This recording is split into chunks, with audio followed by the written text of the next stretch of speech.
ஐயா, உங்கள் பேரை தொடர்ந்து தினம் கேட்டுக்கிட்டு இருக்கிறேன் அப்படின்னார் ஒருத்தர்.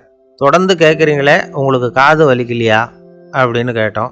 பேசுகிற உங்களுக்கே வாய் வலிக்கலை அப்படிங்கிறப்போ கேட்குற எங்களுக்கு எப்படி காது வலிக்கும் அப்படின்னார்.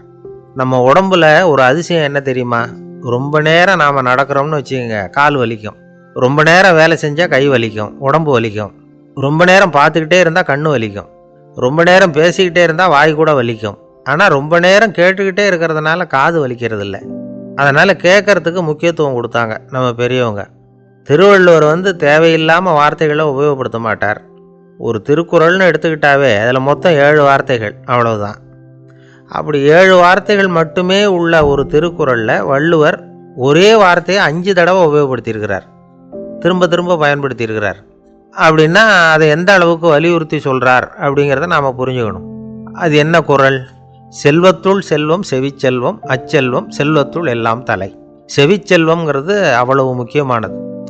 கற்றலின் கேட்டல் நன்று. அதிகம் கேட்கணுங்கிறதுக்காகத்தான் எவ்வளவு கேட்டாலும் காது வலிக்கிறது இல்லை. குறைச்சலாக பேசணும், அதிகமாக கேட்கணும். இன்னொரு விஷயம் கவனிங்க. நம்ம உடம்பில் கண்ணுக்கு மூடி இருக்குது, எதையாவது நாம் பார்க்க விரும்பலைன்னா உடனே கண்ணை மூடிக்கலாம். நம்ம வாய்க்கு மூடி இருக்குது, பேச விருப்பம் இல்லையா, வாயை மூடிக்கலாம். மூக்குக்கு கூட மூடிக்கிற வசதி இருக்குது, எதையாவது முகர விருப்பம் இல்லையா, மூச்சை அடக்கிக்கலாம். ஆனால் பாருங்கள், காதுக்கு மூடி கிடையாது. அதை கையால் தான் மூட முடியும். யார் என்ன சொன்னாலும் அது நல்லதோ கெட்டதோ காதில் விழுந்துக்கிட்டு தான் இருக்கும். அறிவு தான் நல்ல விஷயங்களை எடுத்துக்கிட்டு கெட்ட விஷயங்களை விட்டுடணும்.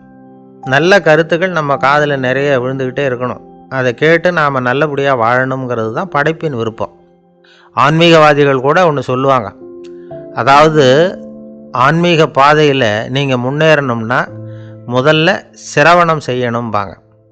அதாவது பெரியவங்க சொல்கிற நல்ல கருத்துக்களை கேட்கணும் அப்படின்னு அதுக்கு அர்த்தம்.